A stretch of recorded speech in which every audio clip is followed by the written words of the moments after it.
मेरे प्यारे दलित आदिवासी उद्यमियों, स्टेक होल्डर, दलित इंडस्ट्रीज एसोसिएशन हर एक रविवार को एक ऑनलाइन उद्यमी पाठशाला का आयोजन करती है। इस ऑनलाइन उद्यमी पाठशाला में अपने समुदाय अनुसूचित जाति जनजाति के लोगों का आर्थिक सशक्तिकरण करने हेतु उद्योग वाणिज्य व्यापार के लिए प्रेरित करता है। इस ऑनलाइन उद्यमी पाठशाला में उद्योग वाणिज्य व्यापार से संबंधित विभिन्न योजनाएं, नीतियां जो केंद्र और राज्य सरकार से संबंधित होते हैं, आप लोगों के बीच में लाते हैं। आप यहाँ जो कुछ भी सीखते समझते हैं, उस चीज़ों को समाज में उसकी आर्थिक सशक्तिकरण करने के लिए प्रचार प्रसार और वितरित करेंगे, यह हमें उम्मीद है। आज का सत्र जो है वह है कुटीर उद्योग या कॉटेज इंडस्ट्रीज। कुटीर उद्योग जो है यह एक घरेलू उद्योग है, एक पारिवारिक आधार उद्योग है, जिसमें कि जो है परिवार के सदस्य अपना जो है घरेलू स्तर पर व्यवसाय करते हैं। पिछले सप्ताह हमने अखबारों में दो खबर पढ़ा।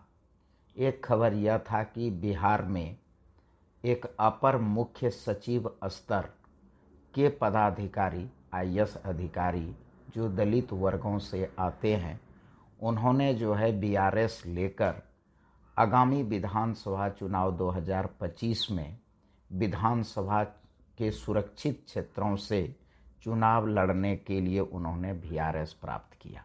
एक खबर यह थी। दूसरी खबर यह मिली कि एक सवर्ण समुदाय के एक व्यक्ति पिछले 17 सालों से उन्होंने अपने पेंशन की पैसा से झुग्गी झोपड़ी, स्लम एरिया और अनुसूचित जाति अनुसूचित जनजाति के समुदाय में कुटीर उद्योग स्थापित करने का प्रयास कर रहा था, लेकिन सरकार और सरकारी तंत्र ने उस पर जो है जमीन गबन करने, सरकारी ज़मीन पर कब्जा करने और जो है अन्य मामले में उन पर एफआईआर दर्ज हुआ और उन पर जो है पुलिस कार्रवाई और प्रशासनिक कार्रवाई हुआ। अब हम विश्लेषण करेंगे दोनों का अलग अलग। एक अपर मुख्य सचिव यानी प्रशासनिक सेवा का जो है उच्च स्तर पर मौजूद पदाधिकारी ने बीआरएस लिया और वह जो है चुनाव लड़ने के लिए, विधानसभा से चुनाव लड़ने के लिए उन्होंने स्वतः जो है उस पर जो है बीआरएस लिया। इसको हम लोग कहते हैं आरक्षण चक्र, या इसको इंग्लिश में बोलते हैं रिजर्वेशन साइकिल। अब रिजर्वेशन साइकिल क्या है कि मान लेते हैं 100 अनुसूचित जाति और जनजाति के लोग हैं। अब उस 100 अनुसूचित जाति और जनजातियों में मान लेते हैं 15% लोग शेड्यूल कास्ट के और 7.5% लोग शेड्यूल ट्राइब के, कुल मिलाकर के हुए 22-22%। उसको जो है मोटा मोटी तौर पर कह दें हम 23% लोग, ठीक है। तो 23% लोगों ने किसी भी इंस्टीट्यूशन में रिजर्वेशन इन एजुकेशन के आधार पर एडमिशन लिया, ठीक है। तो 23 बच्चे ने एडमिशन लिया, बाकी जो है 77 बच्चे का क्या हुआ? एक बात। अब वो वहाँ से जो है 23 बच्चे पढ़ कर के निकले और रिजर्वेशन इन जॉब के आधार पर उन्होंने जो है नौकरियां प्राप्त किया। बाकी 77 लोग कहाँ गए?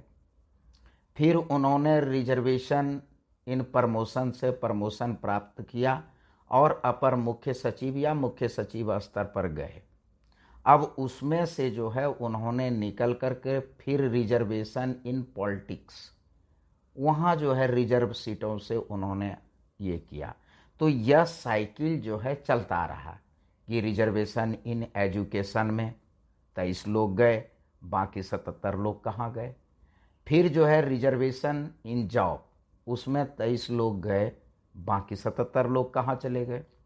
फिर जो है रिजर्वेशन इन प्रमोशन, उसमें जो है 23 लोग गए और बाकी 77 कहाँ चले गए? और वही फिर रिटायर होकर या वीआरएस लेकर वह पुनः जो है रिजर्व सीट से इलेक्शन लड़ेंगे, तो बाकी 77 लोग क्या करेंगे? यह 77% लोगों का जो है वह क्या करेगा? यह 77% लोग ही आज वंचित है, शोषित है, पीड़ित है। जिन्होंने रिजर्वेशन प्राप्त किया वह जो है लगातार वह और उसके वंशज आगे बढ़ते चले गए। यह जो है रिजर्वेशन साइकिल है।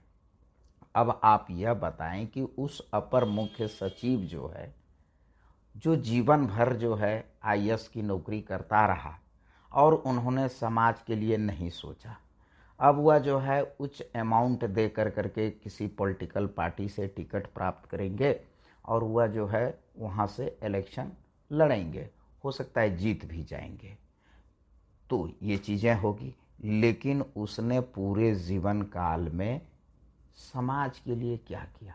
कुछ नहीं। अब आइए हम जो है उस सवर्ण क्लास के एक व्यक्ति पर चलते हैं। उनका नाम है इंजीनियर विनय कुमार वर्मा। वह सवर्ण जाति से आते हैं और फिलहाल जो वर्तमान समय में परिदृश्य चल रहा है समाज में, उसमें जो है शेड्यूल कास्ट शेड्यूल ट्राइब के लोग सवर्ण समाज से घृणा करते हैं। इंजीनियर विनय कुमार वर्मा जो है 2006 में उन्होंने सेवानिवृत्त हुए इंजीनियर इन चीफ पदों से। इलेक्ट्रिकल इंजीनियर इन चीफ, वह जो है इलेक्ट्रिसिटी डिपार्टमेंट में इंजीनियर इन चीफ के पदों पर रहे हैं। पेंशन अच्छा खासा है उनका। तो उन्होंने एक उद्देश्य बनाया कि बिहार के हर एक जगह पर जहाँ जो है शहरों में स्लम और झुग्गी झोपड़ी है, उनके बीच में जा कर के उन लोगों को कुटीर उद्योग के लिए प्रेरित किया। अब प्रेरित किया तो कुटीर उद्योग में जो है छोटी सी पूंजी, छोटी मशीन और उत्पादित वस्तुओं का जो है बाजार में कैसे जाएगा, बिक्री कैसे होगा, इन चीज़ों के बारे में उन्होंने एक फ्रेमवर्क किया और 2007 से लेकर के 2025 तक वो लगातार कर रहे हैं। एक आर्टिकल पिछले सप्ताह में जो है उनका छपा था, मैंने उसका स्टडी किया और कॉन्सेप्ट तो मैंने जो है उनसे, हालांकि 2016 में जब मैं चेयरमैन बना था तो एक बार वो हमारे पास आए थे प्रपोजल लेकर करके, लेकिन मैंने उस पर ध्यान नहीं दिया। लेकिन जब पिछले सप्ताह में मैंने उनके आर्टिकल को पढ़ा कि लोकल फॉर ग्लोबल जो है झुग्गी झोपड़ी से ग्लोबल स्तर पर प्रोडक्ट पहुंचाने की जो है उन्होंने ठाना है। अभी वर्तमान में इंजीनियर विनय कुमार सिंह का 72 वर्ष उम्र है।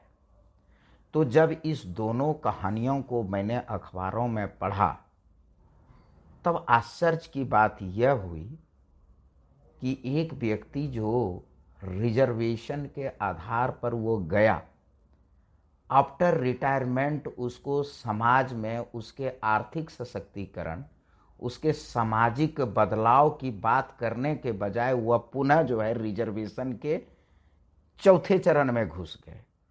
तो इसका अर्थ यह है कि आज़ादी से लेकर के अब तक, जैसा कि मैं हर एक उद्यमी पाठशाला में बोलता हूँ कि शेड्यूल कास्ट शेड्यूल ट्राइब जो है आरक्षण के ऊपर या आरक्षण के विकल्प या आरक्षण के बिना सोच ही नहीं सकता है।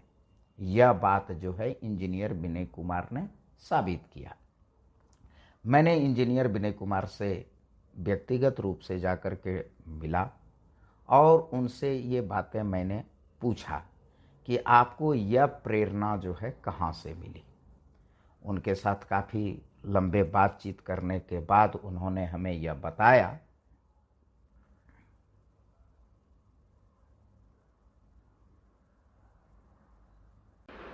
जब मैंने विनय बाबू से इस बारे में पूछा कि शेड्यूल कास्ट शेड्यूल ट्राइब के अलावे झुग्गी झोपड़ी में, स्लम में, गंदे बस्तियों में रहने वाले लोगों के आर्थिक सशक्तिकरण के लिए आपको प्रेरणा कहाँ से मिली। उन्होंने कहा कि मैं किसी भी शेड्यूल कास्ट शेड्यूल ट्राइब के महापुरुषों से प्रभावित नहीं हूँ, मैं ईमानदारी पूर्वक कह रहा हूँ, और ना ही शेड्यूल कास्ट शेड्यूल ट्राइब के कोई ऐसे महापुरुष हैं जो यह प्रेरित कर सके। थोड़ी मैंने गुस्से में कहा कि क्या आप जो है इस योग्य नहीं समझते कि हमारे महापुरुष जो है वो प्रेरणादायी है? उन्होंने कहा बिल्कुल नहीं, आपके किसी भी शेड्यूल कास्ट शेड्यूल ट्राइब के महापुरुषों को मैं उस योग्य नहीं समझता। हमने कहा कैसे? उन्होंने कहा कि आपके जितने भी महापुरुष हैं वह या तो सोशल रिवॉल्यूशन किए हैं या पॉलिटिकल रिवॉल्यूशन किए हैं।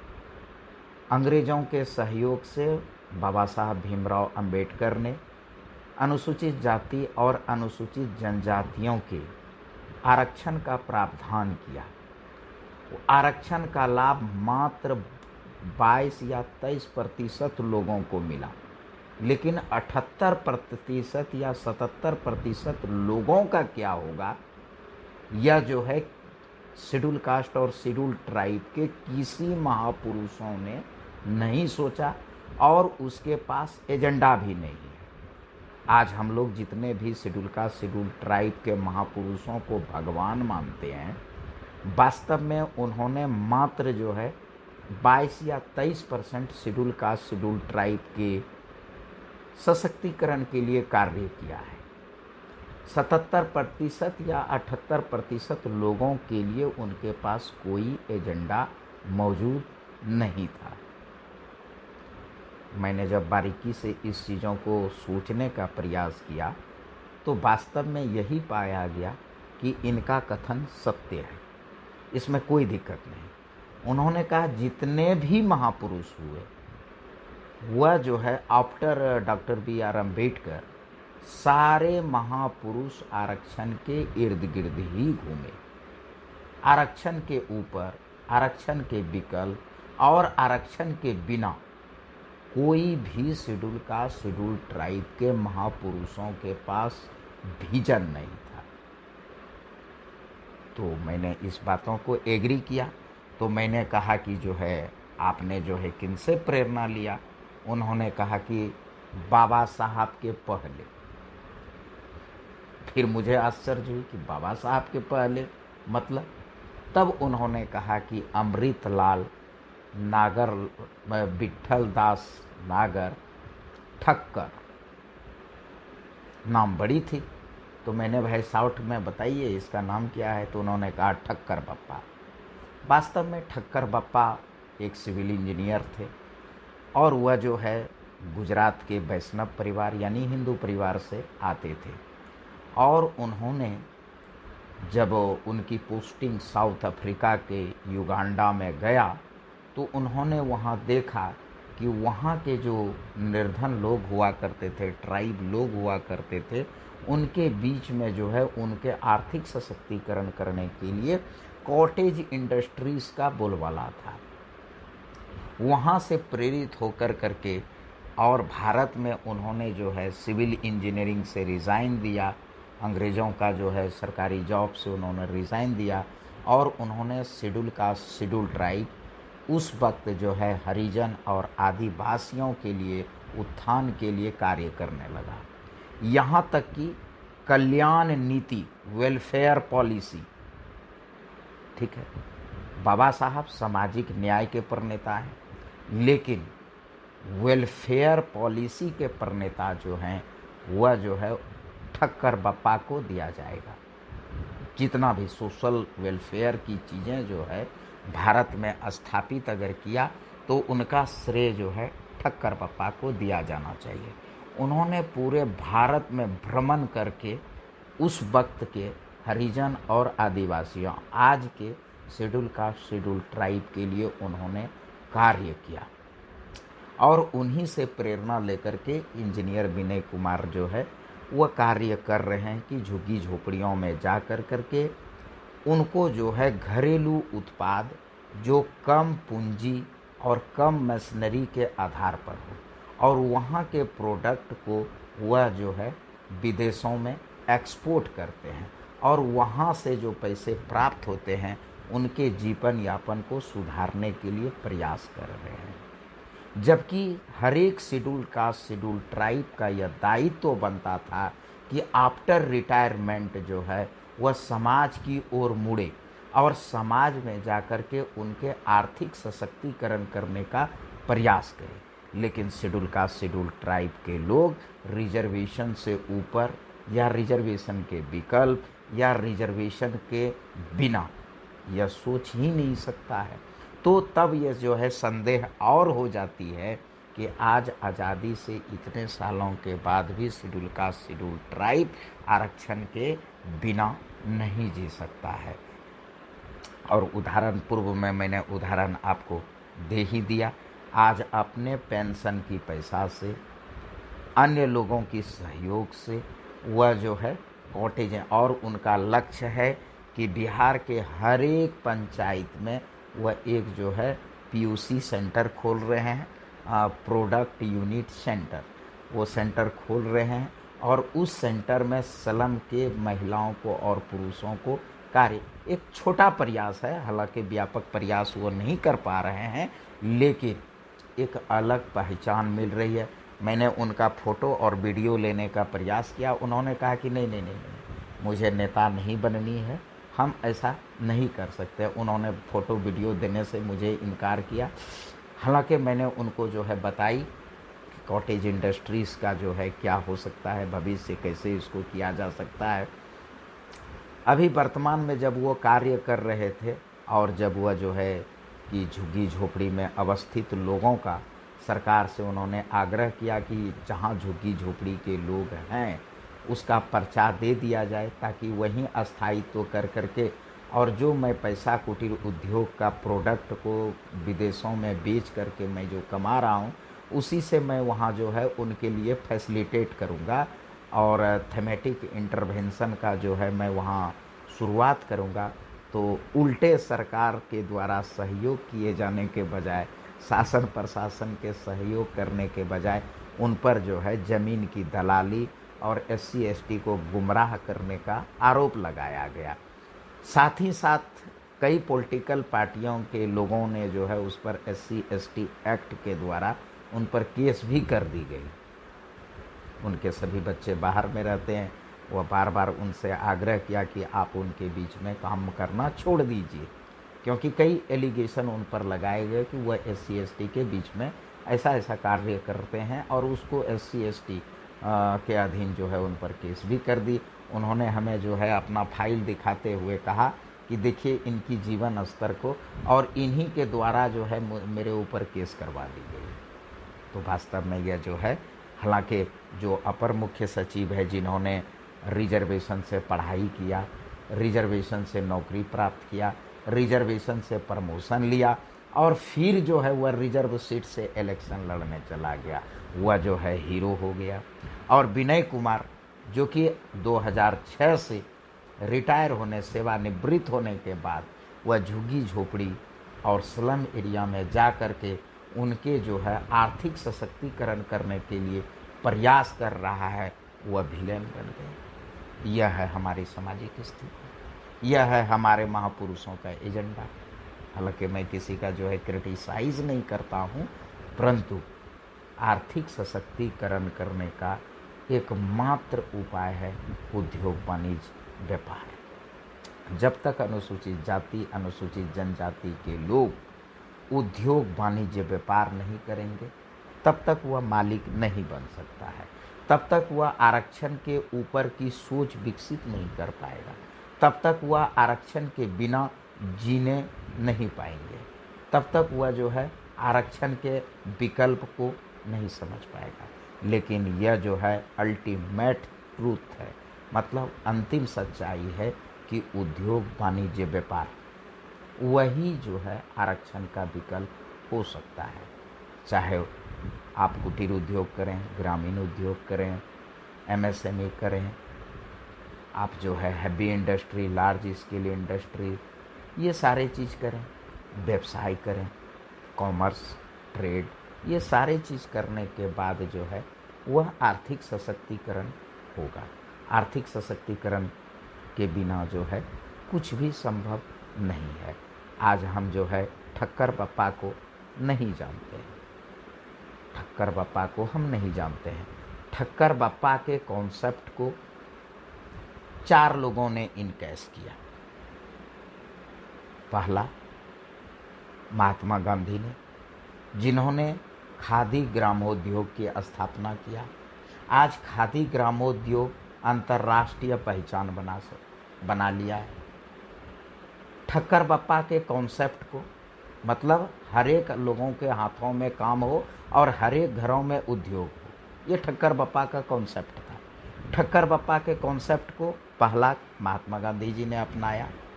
खादी ग्रामोद्योग ने जो है अंतर्राष्ट्रीय पहचान बनाए और महात्मा गांधी भारत के राष्ट्रपिता भी बने। दूसरा जयप्रकाश नारायण, उन्होंने जो है सर्वोदय बनाया कि सभी का जो है आर्थिक उदय होगा, उन्होंने इनकैश किया। तीसरा संत गाडगे, जो हमारे शेड्यूल का शेड्यूल ट्राइब के महापुरुष हैं, उन्होंने अपनाया, लेकिन तब तक काफ़ी देर हो चुकी थी। संत गाडगे इस विषय पर काम करते, कुटीर उद्योग और ग्रामीण उद्योग पर काम करते, तब तक बाबा साहब का जो है आरक्षण प्रभावी हो गया और संत गाडगे का जो कॉटेज इंडस्ट्री और विलेज इंडस्ट्री का कॉन्सेप्ट था वह दबी रह गई। और अभी जो विनय कुमार कर रहे हैं यह जो है ठक्कर बप्पा के कॉन्सेप्ट पर आधारित है।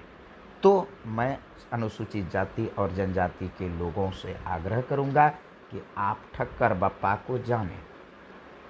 ठक्कर बप्पा लास्ट जीवन के अंतिम समय में एक अफसोस जाहिर किया कि जैसा आफ्टर अंबेडकर या जो है अनुसूचित हो जाने के बाद समाज में जो है एक दरार पड़ चुकी थी। उन्होंने कहा कि जिस समुदाय के लिए मैं काम करता हूँ वह मुझे अपना नहीं कहता, और जिस समुदाय के लिए मैंने काम किया मेरे अपने समुदाय ने मुझे बहिष्कृत कर दिया। यानी ठक्कर बप्पा सवर्ण समुदाय से थे, तो सवर्ण समुदाय ने उसे बहिष्कृत किया और अनुसूचित जाति जनजाति के लोगों ने उसे स्वीकार नहीं किया।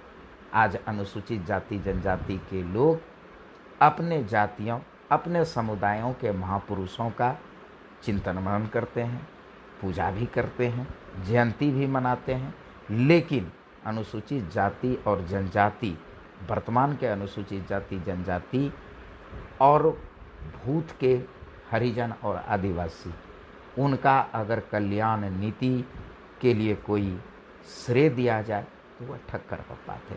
समस्त शुभकामनाओं के साथ आज इतना ही। अगले रविवार को हम पुनः मिलेंगे, तब तक के लिए धन्यवाद।